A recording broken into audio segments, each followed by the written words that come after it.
कि सब जिला खाली जिला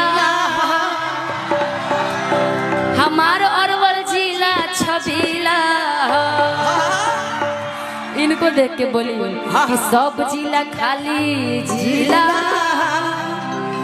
अरवल जिला छबीला। कि कितना के करले बा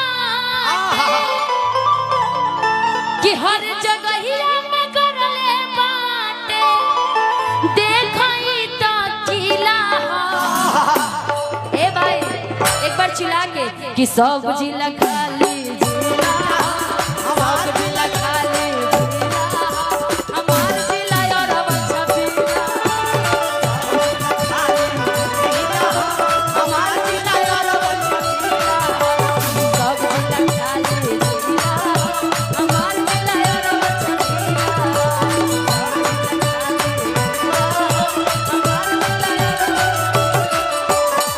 कितना जगह करले बाटे कितना जगह करले बाटे ई तो देखा खिला। चिल्ला के बोलो कि सब जिला खाली जिला सब जिला खाली जिला तो हर जिला अरवल छबीला। हमार जिला अरवल छबीला। हमार जिला अरवल छबीला।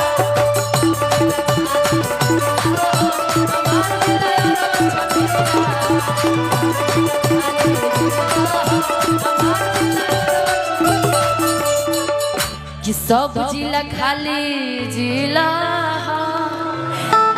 हमार जिला अरवल छबीला।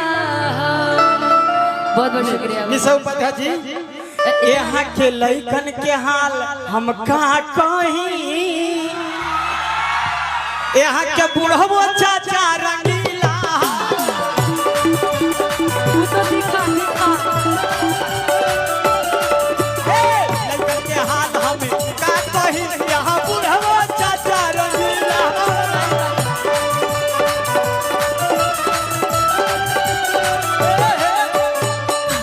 लेकिन यहाँ के लिए जब आपने बोला यहाँ के बुढ़ो रंगीला बा बुढ़वा मलाई खाले बुढ़िया खाले लपसी।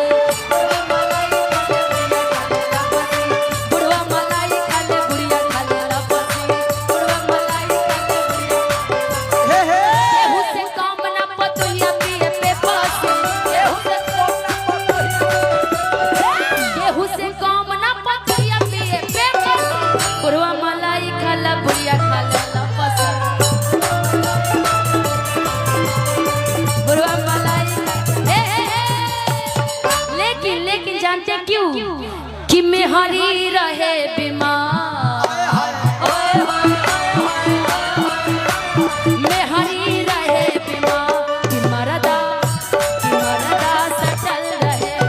मेहरी रहे बीमार कि मरदा सटल रहे।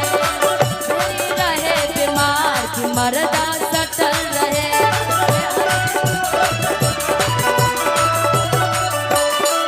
सुख चाहे तो मार हरदम डटल रहे। सुख चाहे तो मार मेहरी रहे बीमार कि मरदा सटल रहे।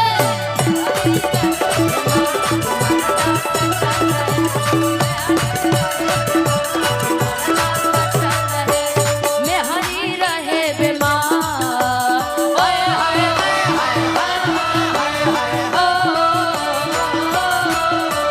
मेहरी रहे बीमार कि मरदा सटल रहे। मेहरी रहे बीमार कि मरदा सटल रहे।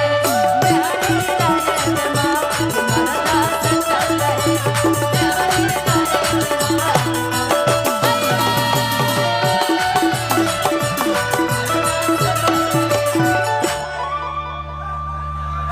हाँ हो जाएगी। देखिए हमने के मगह के लइकन ढेर एक घड़ी मोह।